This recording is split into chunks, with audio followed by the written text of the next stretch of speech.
নতুন একটি ভিডিও নিয়ে হাজির হয়ে গেলাম। তবে মূল ভিডিওতে যাওয়ার আগে অবশ্যই মনে চ্যানেলকে লাইক সাবস্ক্রাইব করে চ্যানেলের সাথে থাকবেন, এটা অনুরোধ।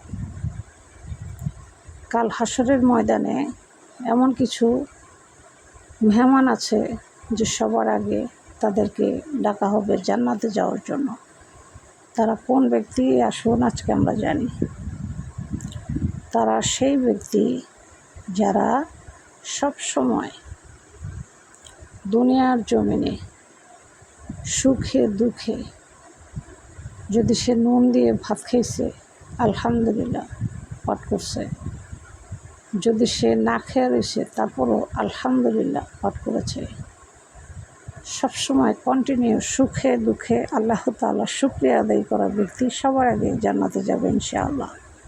এটা আমার কথা না, এটা আমার নবীর হাদিসের কথা। আমার নবীর হাদিস কখনোই মিথ্যা হতে পারে না।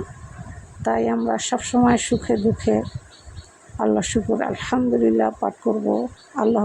আল্লাহর কাছে অভিযোগ কম রাখবো। সব কিছু যে আল্লাহ যখন যে অবস্থায় রাখুক না কেন শুকরিয়া যাপন করব। কারণ আল্লাহ তাআলা বলেছেন, আমি শুকরিয়া করা ব্যক্তিকে অনেক পছন্দ করি।